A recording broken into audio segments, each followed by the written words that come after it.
Today we will be learn and understand about refraction through a prism, expression for refractive index of prism या इसको prism formula भी बोलते हैं, dispersion, angular dispersion and dispersive power, compound microscope. Okay?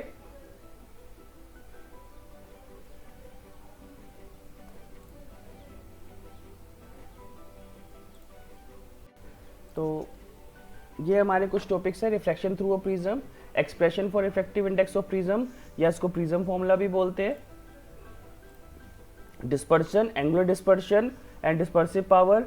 ये वाला जो topic है ये इस बार आपके सिलेबस में नहीं है. स्कैटरिंग ऑफ लाइट आपके सिलेबस में नहीं है, आप इसके बारे में ऑलरेडी 10th में पढ़ चुके हो. स्काई ब्लू क्यों दिखता है, during sunrise and sunset sun red क्यों दिखता है. ठीक है, तो ये स्कैटरिंग अब आपके सिलेबस में नहीं है, ये कट चुका है. तो उसके बाद हम पढ़ेंगे कंपाउंड माइक्रोस्कोप. तो आज हमारा काम इतना सा है, तो स्टार्ट करेंगे. तो सबसे पहले एक प्रिज्म होता क्या है, व्हाट इज अ प्रिज्म. ये ऐसी कुछ शेप होती है, ठीक है. इसमें जैसे मान लो मैं यहां पे बना रहा हूं ए बी सी और ये D E F. A prism is a transparent medium bounded by two refracting surfaces, जिसको हमने दो refracting surfaces से बांध के रखा है. ऐसे देखो यहाँ पर ये एक तो हो गई ए डी ई बी, एक तो हो गई ये वाली रिफ्रैक्टिंग सरफेस और एक हो गई ये वाली ए सी एफ डी. तो दो रिफ्रैक्टिंग सरफेस हो गई. अच्छा, ये जो एडी है, एडी क्या है, रिफ्रैक्टिंग एज. एडी क्या है, रिफ्रैक्टिंग एज. एंगल ए क्या है, एंगल ए को बोलते हैं angle of prism. Angle A को बोलते हैं एंगल ऑफ प्रिज्म.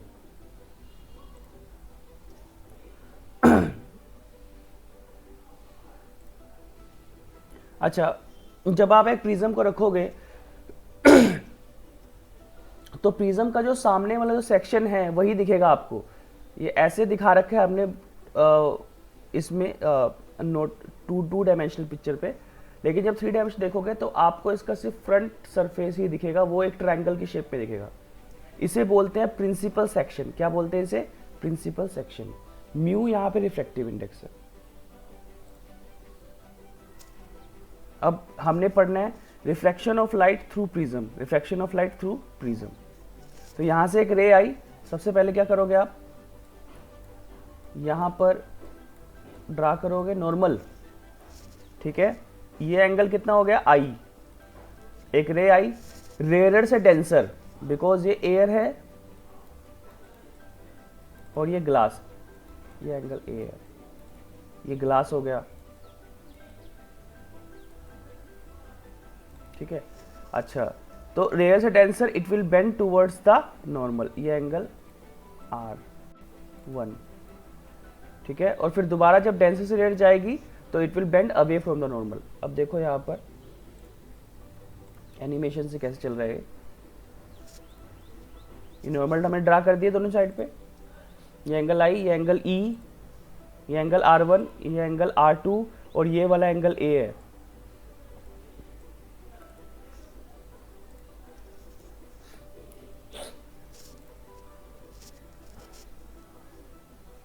देखो ये आपकी कौन सी रे है, इंसिडेंट रे.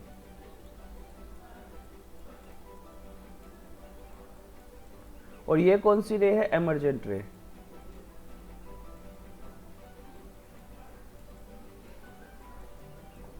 ठीक है, तो अगर हम इंसिडेंट रे को आगे बढ़ाए और एमर्जेंट रे को हम पीछे प्रोड्यूस कर दे, तो जहां पे दोनों मिलेंगी इनके बीच का जो एंगल है ये होगा angle of deviation delta.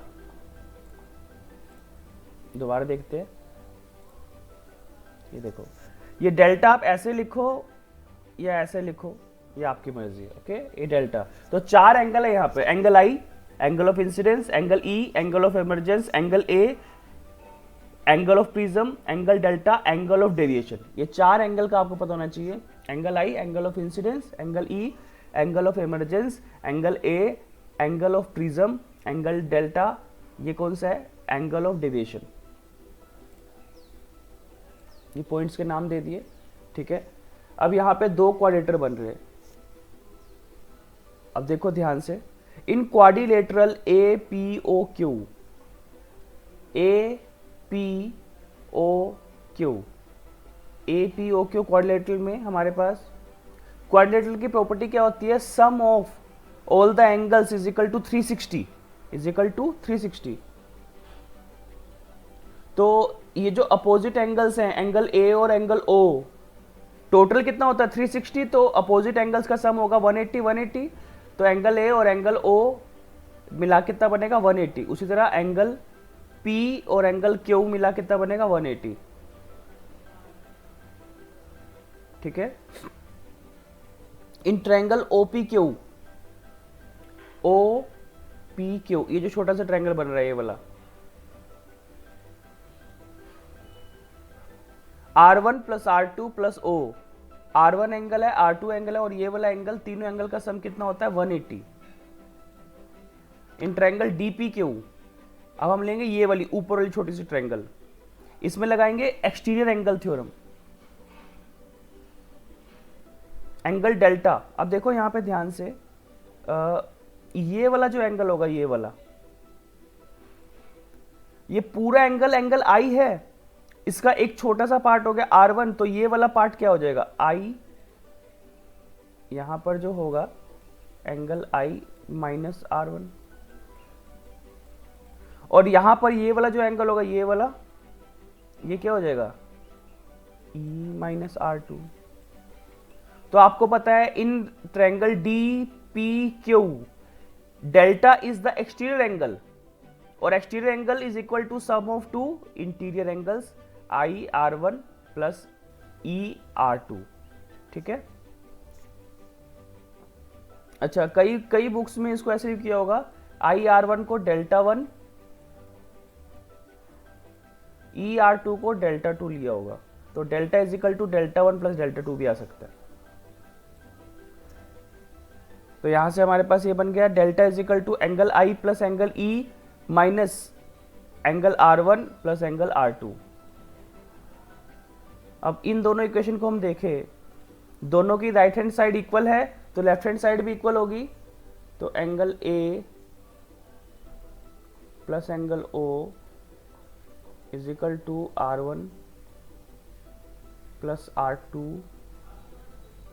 Plus angle O।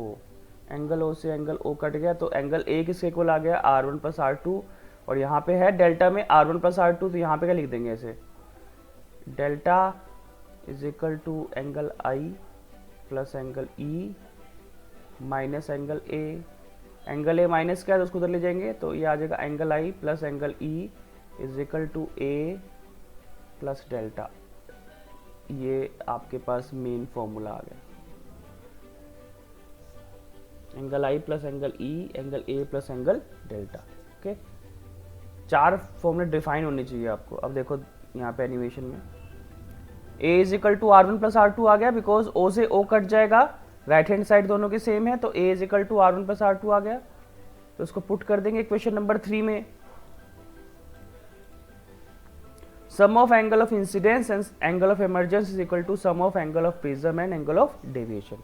यहां से प्रूफ हो रहा है हमारे पास। अब देखो यहाँ पे graph, variation of angle of deviation with angle of incidence. अगर हम एंगल ऑफ इंसिडेंस को चेंज करें, एंगल आई की वैल्यू को चेंज करें, तो डेल्टा की वैल्यू भी चेंज होगी। वो कैसे होती है, ये हमारे पास प्रैक्टिकल भी है, और जब आप वो प्रैक्टिकल करोगे ना, तो आपके पास देखो ग्राफ की शेप कुछ ऐसे आनी चाहिए, यू शेप बोलते हैं इसको। देखो ये शेप है। इससे क्या पता चल रहा है हमें इस ग्राफ से, कि शुरुआत में जब एंगल आई की वैल्यू छोटी होगी, जब एंगल आई की वैल्यू यहाँ ऑफकोर्स छोटी वैल्यू होगी, तो एंगल डेल्टा की वैल्यू ज्यादा आएगी। तो एंगल डेल्टा की वैल्यू क्या आएगी, ज्यादा आएगी। बट जैसे जैसे एंगल आई की वैल्यू बढ़ेगी, इस पॉइंट तक एंगल डेल्टा की वैल्यू घटती जाएगी, लगातार घट रही है। लेकिन इस पॉइंट के बाद, जो कि मिनिमम वैल्यू है डेल्टा एम की, ठीक है, उसके बाद लगातार बढ़ रही है दोबारा से।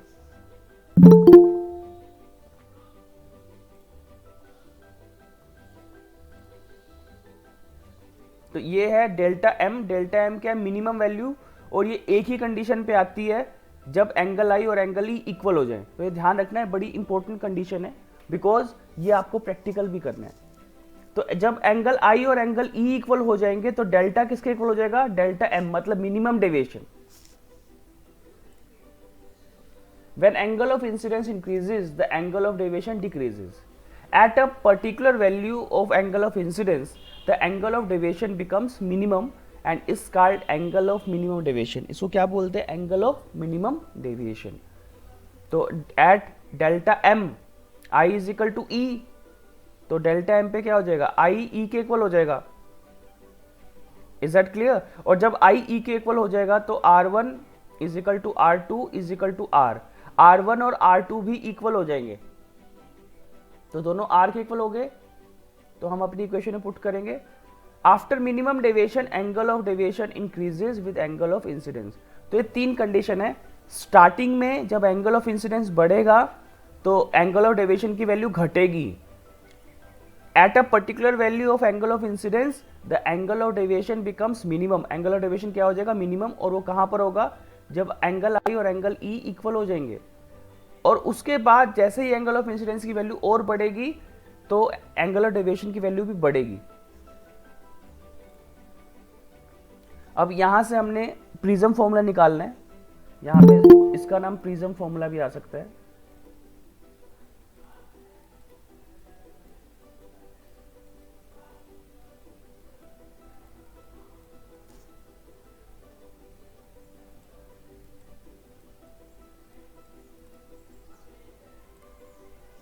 तो एंगल है R1 प्लस R2, ठीक है, तो दोनों इक्वल हो गए। जब एंगल आई और एंगल ई इक्वल होगा तो R1 plus is equal to R2 is equal to R, तो एंगल ए कितना हो गया, 2R हो गया,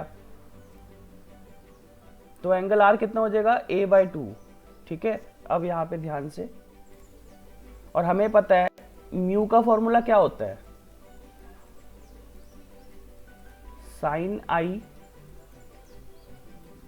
अपॉन साइन आर, यही होता है ना। और एंगल आई की वैल्यू कितनी हो जाएगी, एंगल आई की वैल्यू हमें पता है, पिछले इक्वेशन में हमने क्या पढ़ा, angle I plus E is equal to angle A plus delta, यही पढ़ा हमने। और हमें पता है इस कंडीशन पे एंगल आई ई की जगह I, A as it is plus delta M. इस कंडीशन पे एंगल आई एंगल ई के इक्वल है और डेल्टा किसके इक्वल है, डेल्टा एम के इक्वल है। तो ये कितना हो गया, 2i angle A plus delta M, ठीक है। तो i कितना हो गया, a plus delta M by 2। तो एंगल r की वैल्यू आ गई, एंगल i की वैल्यू आ गई, यहां पुट कर देंगे। तो mu is equal to sign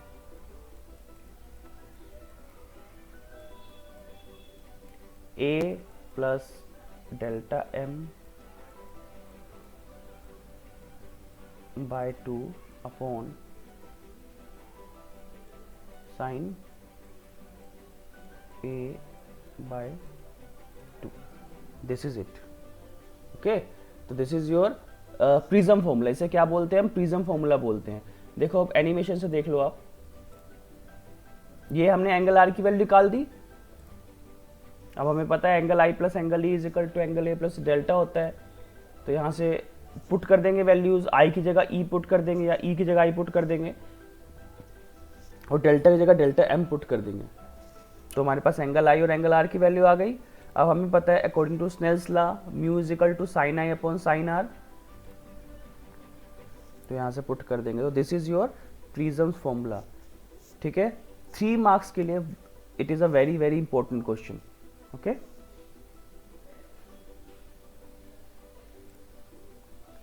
Next, refraction by a small angled prism for a small angle of incidence।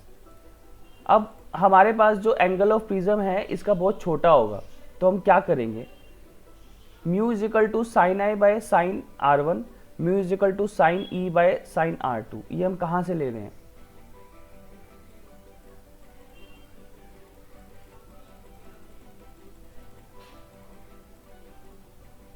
यहाँ पर देखो, अगर जब यहाँ पर दो बार रिफ्रैक्शन हो रही है, एक बार हो रही है रेयर से डेंसर, एक बार हो रही है डेंसर से रेयर, तो जब हम यहाँ पे निकालेंगे म्यू की वैल्यू तो क्या आएगी,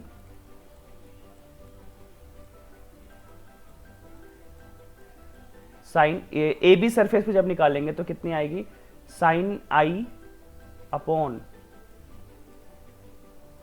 साइन R1। और जब इस सरफेस पे निकालेंगे तो हमारे पास क्या, डेंसर से रेयर जा रहा है, डेंसर से रेयर जा रहा है, तो 1/μ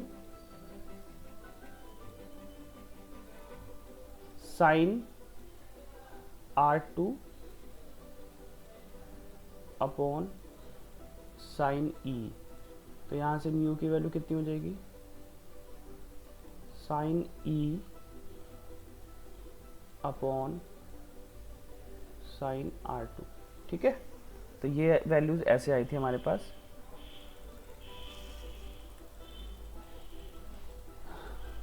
तो म्यू की value sine I upon sine R1 and mu की value sine E upon sine R2। ये ए बी सरफेस के लिए स्नेल्स लॉ लगा के हमने लगाया, और ये ए सी सरफेस के लिए। If I is assume to be small, अब हम बोल रहे हैं कि एंगल आई अगर छोटा हो जाए, then R1, R2 and E will also be very small. अगर एंगल आई की वैल्यू छोटी है तो R1 की वैल्यू भी छोटी होगी, R2 की भी छोटी होगी, और एंगल E की भी छोटी होगी। So replacing sines of the angles by angles themself. और आपको पता है जब एंगल्स बहुत छोटे होते हैं, आप ऑलरेडी पढ़ चुके हो, हमने क्या लेना है, sine I nearly equal to I. तो ऐसे ही, तो यहाँ पे क्या आ जाएगा, mu is equal to I R1, mu is equal to E R2, sine I nearly equal to I, sine R1 nearly equal to R1, sine R2 nearly equal to R2 and sine E nearly equal to E। तो ये आ गया हमारे पास।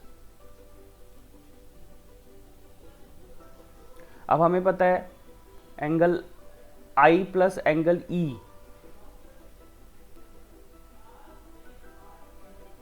हाँ हम क्या करेंगे, यहां से एंगल I की वैल्यू निकाल लेंगे, म्यू R1,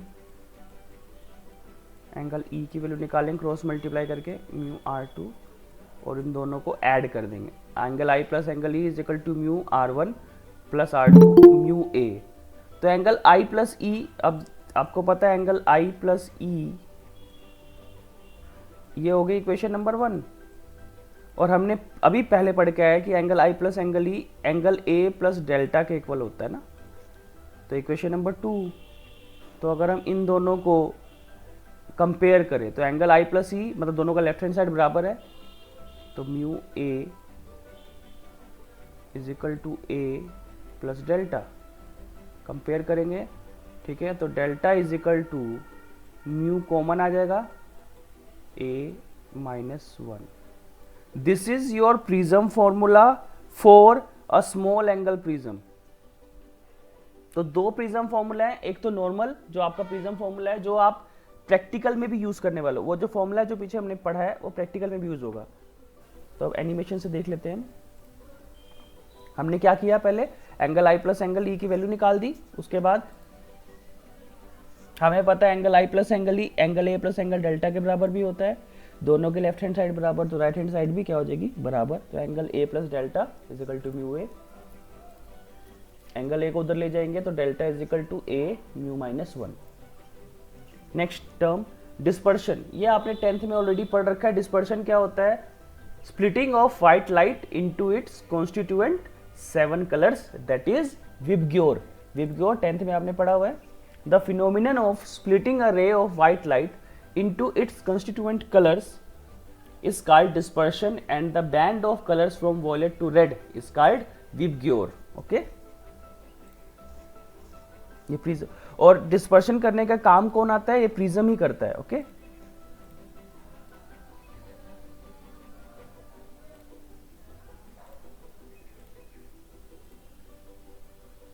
अच्छा, अब कॉज ऑफ डिस्पर्शन क्या है,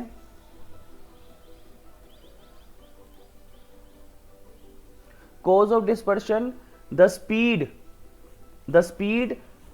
of different colours is different in a medium. Red की स्पीड सबसे ज्यादा है, वॉयलेट की स्पीड सबसे कम है। और आपको पता है जिसकी स्पीड ज्यादा उसका रिफ्रैक्टिव इंडेक्स कम। तो ये ध्यान रखना। अब यहाँ पे 3 चीजें मैं बता रहा हूं। यहाँ पर V R velocity of red is greater than velocity of violet, ठीक है। और अगर वेलोसिटी ज्यादा है तो refractive index of violet is greater than refractive index of red. और अगर वेलोसिटी ज्यादा है तो इट इंप्लाइज की वेवलेंथ भी ज्यादा होगी रेड की। और यहाँ पे क्वेश्चन भी बनता है, आपने 10th में पढ़ा हुआ है। तो ये 3 चीजें हैं कि वेलोसिटी रेड की ज्यादा है, और अगर वेलोसिटी ज्यादा है तो उसका रिफ्रैक्टिव इंडेक्स कम होगा। तो रेड की वेलोसिटी ज्यादा वॉयलेट से, लेकिन रिफ्रैक्टिव इंडेक्स कम है वॉयलेट से, ठीक है। लेकिन रेड का जो वेवलेंथ है वो भी ज्यादा होगा बिकॉज की वेलोसिटी ज्यादा है, ओके।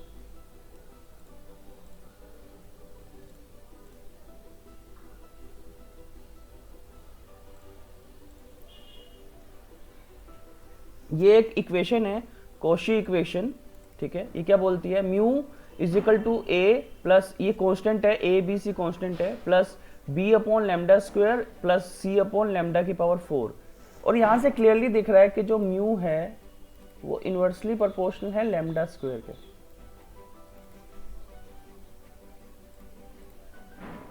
और हमें पता है, मैंने पीछे बता दिया आपको, जो लैम्डा वी है वो लेस है लैम्डा आर से। वेवलेंथ किसकी ज्यादा है, रेड की ज्यादा है, क्योंकि रेड की वेलोसिटी ज्यादा है। और रिफ्रैक्टिव इंडेक्स वॉयलेट का ज्यादा है। तो हमें पता है delta is equal to A mu minus 1। तो फिर delta V is greater than delta R. जिसका रिफ्रैक्टिव इंडेक्स ज्यादा होगा उसकी डेविएशन भी ज्यादा होगी। इसीलिए आप पीछे वाले उसमें देख सकते हो कि सबसे ज्यादा जो डेविएशन हुई है, सबसे ज्यादा जो एंगल बड़ा है वो किसका है, वॉयलेट का है। So the colors get separated with different angles of deviation. Violet is most deviated and red is least deviated. The difference in the deviation, angular dispersion हम पढ़ रहे हैं। The difference in the deviation suffered by two colors in passing through a prism gives the angular dispersion for those colors.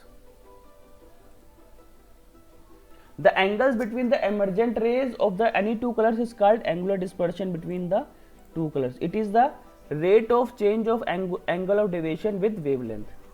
तो basically अगर हमने angular dispersion को निकालना है तो delta we minus delta R, क्योंकि वॉयलेट सबसे ज्यादा और रेड सबसे कम डेविएट हुआ है। तो जब हम डेल्टा वी निकालेंगे तो डेल्टा वी हम कैसे निकाल सकते हैं, ए म्यू वी माइनस 1, और सिमिलरली डेल्टा आर निकालेंगे, ए म्यू आर माइनस 1। इन दोनों को यहाँ पुट करेंगे तो 1 से 1 कट जाएगा, तो ये हमारे पास आएगा mu V minus mu R into A. Dispersive power, the dispersive power of the material of a prism for any two colours is defined as the ratio of angular dispersion for those two colors to be mean deviation produced by the prism. अच्छा, जो yellow होता है ना, yellow is the mean colour, yellow is the mean colour. और आपने पढ़ा होगा कहीं पर, ये जो टैक्सीज होती है ना, पहले टैक्सीज, वो टैक्सी येलो कलर की क्यों बनाते थे, बिकॉज येलो कलर बहुत दूर से भी आपको अपीयर हो जाता है, ठीक है। तो मीन डेविएशन का फॉर्मूला ये है, omega delta we minus delta R upon delta. और मीन कलर कौन सा है हमारे पास, येलो है। मीन कलर कौन सा है, येलो। ये वैल्यू पुट करेंगे तो हमारे पास this is the formula for mean deviation. बस अब इतना ही हमारे सिलेबस में, इसके बाद स्कैटरिंग स्टार्ट होता है। तो यहां पर एक क्वेश्चन पढ़ लेते हैं हम।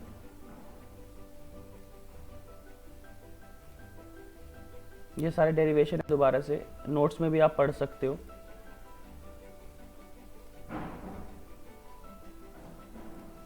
यहां पर एक हमारे पास क्वेश्चन आता है, dispersion never appears in hollow prism. This is because in hollow prism there is no change in refractive index, therefore dispersion never appears. अच्छा, यहाँ पर इस पे dispersion पे क्वेश्चन आ सकता है, a monochromatic blue light is incident on a lens. Monochromatic का मतलब सिंगल वेवलेंथ, मोनो का मतलब होता है सिंगल, क्रोमेटिक का मतलब single colour wavelength. A monochromatic blue light is incident on a lens, it is replaced by monochromatic red light. हम क्या कर रहे हैं यहाँ पर, हमने एक लेंस पर पहले मोनोक्रोमेटिक ब्लू लाइट डाली, लेकिन अब हमने उसको रिप्लेस कर दिया मोनोक्रोमेटिक रेड लाइट से. What will be the effect on the focal length if any, explain. Focal length पे क्या असर पड़ेगा, फोकल लेंथ पे क्या असर पड़ेगा. अब आपको पता है कि जो फोकल लेंथ है, लेंस मेकर फॉर्मूला क्या था हमारे पास, F इज इक्वल टू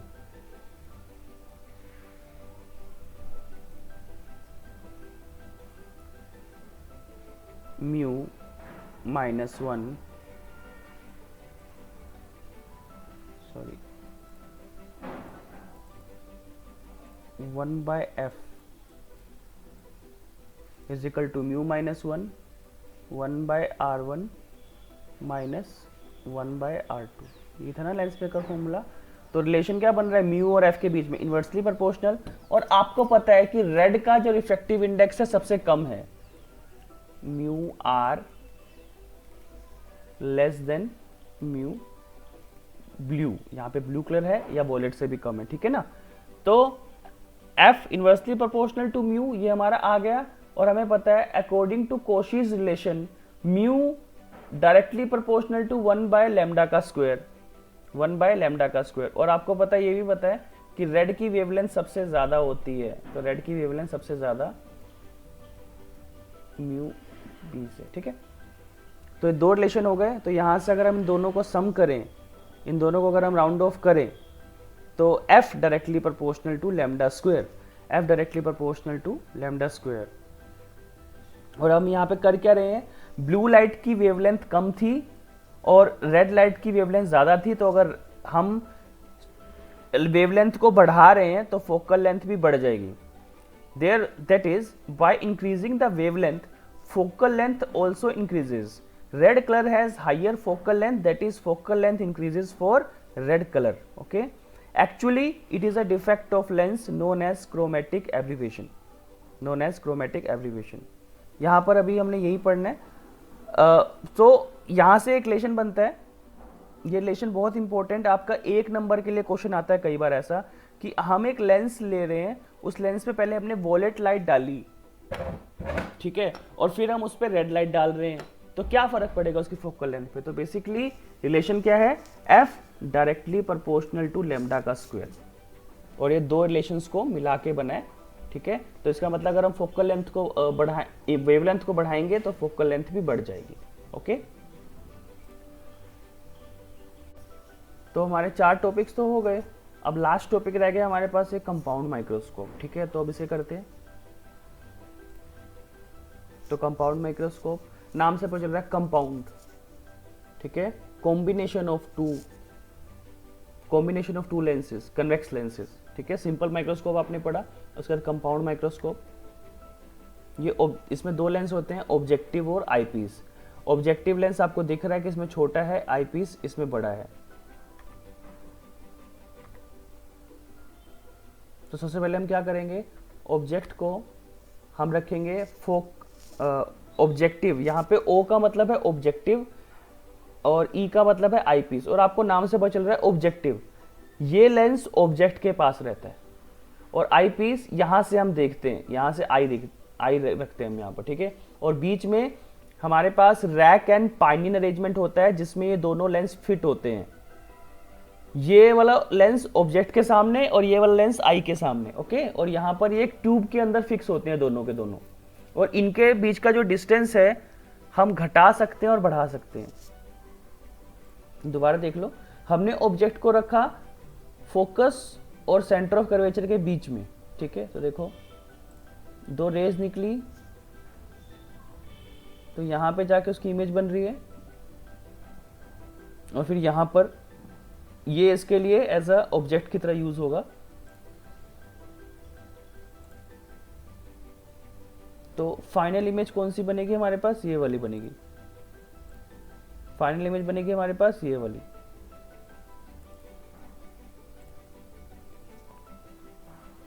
ये एंगल्स बना लिया हमने, एंगल अल्फा और एंगल बीटा। ये आपका ऑब्जेक्ट का डिस्टेंस यू नोट, ये आपका इमेज का डिस्टेंस,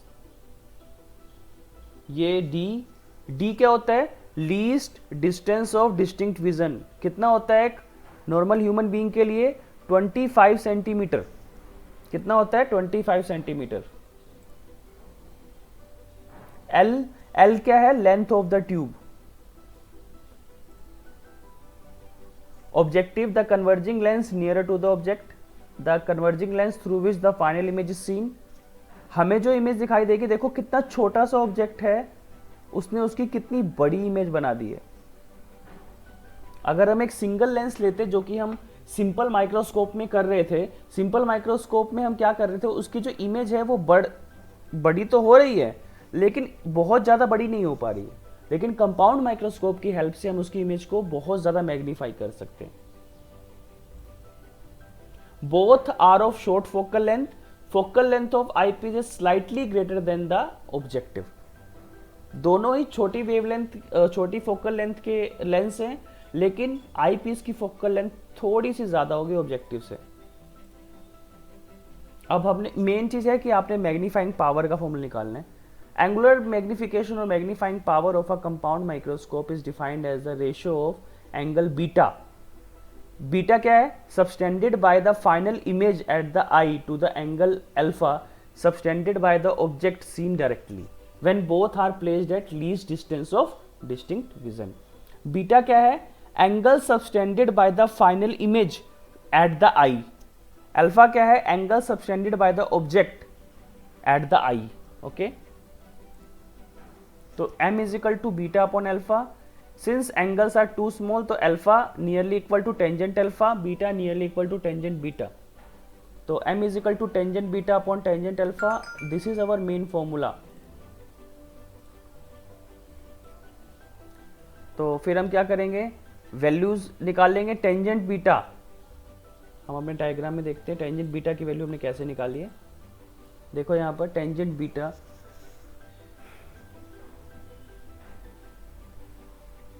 हम यहाँ पे ट्रायंगल देख रहे हैं, ये वाला।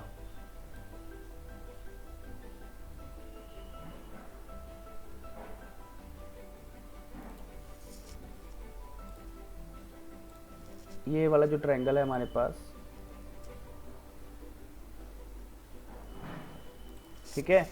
तो इसमें क्या होता है, टेंजेंट का फॉर्मूला क्या होता है, perpendicular upon base. Perpendicular upon base. तो परपेंडिकुलर कौन सा हो जाएगा, ये वाला परपेंडिकुलर हो जाएगा, और बेस कौन सा हो जाएगा, ये वाला हो जाएगा बेस, और ये परपेंडिकुलर। तो टेंजेंट बीटा की वैल्यू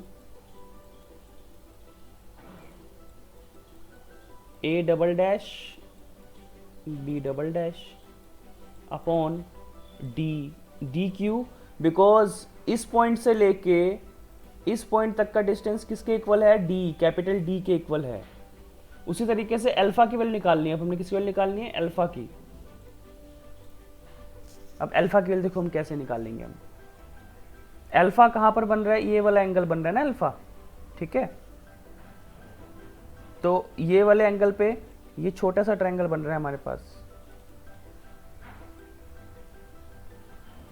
ठीक है। तो इसमें भी अगेन ये और ये ए बी और A triple dash A double dash, A B is equal to, diagram में दिख रहा है, A triple dash A double dash. A triple dash से ए डबल डैश तक जो डिस्टेंस है वो ए बी के इक्वल है, दिख रहा है बिल्कुल साफ क्लियर। ओके, तो फॉर्मूला क्या बन जाएगा इसका, again tangent alpha A B upon D, because again A double dash से पीई तक का डिस्टेंस कितना है, कैपिटल डी। तो अब इसकी वैल्यूज को हम पुट कर सकते हैं। तो टेंजेंट बीटा की value a double dash b double dash upon D into tangent alpha की value d upon a double dash a triple dash, और हमें पता है a double dash a triple dash किसके इक्वल है, ab के। Diagram में हम देख चुके हैं, ठीक है। तो यहाँ से d से d कैंसिल हो जाएगा, a double dash b double dash upon ab। अब हम क्या करेंगे, a डैश b डैश से मल्टीप्लाई करेंगे और डिवाइड कर देंगे, ठीक है। तो ये आईपीस की फाइनल इमेज और ये आईपीस का ऑब्जेक्ट, ये ऑब्जेक्टिव लेंस की फाइनल इमेज और ये ऑब्जेक्टिव लेंस का ऑब्जेक्ट का डिस्टेंस, ठीक है। तो हमें पता है मैग्निफिकेशन का फॉर्मूला हमने पढ़ लिया है, क्या होता है लेंस के लिए, v upon you, final image distance upon object distance. तो ये हो गया आईपीस का मैग्निफिकेशन और ये हो गया ऑब्जेक्टिव का मैग्निफिकेशन। और एमई की वैल्यू क्या होगी, 1 minus V upon F E. ये हमारे पास कहाँ से आ रहा है एमई की वैल्यू, कौन सा इक्वेशन है हमारे पास, 1 by F 1 by V minus 1 by U से निकाल लेंगे इसको।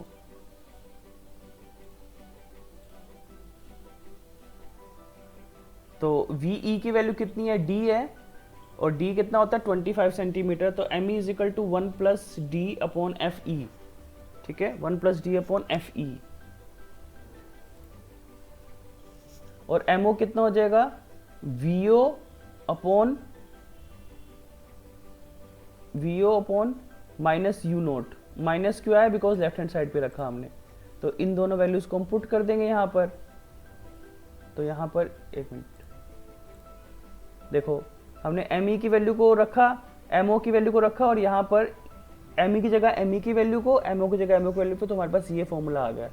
अब सिंस द, इसमें स्पेशल केस है, ये एक फॉर्मूला आपका ड्राइव हो गया।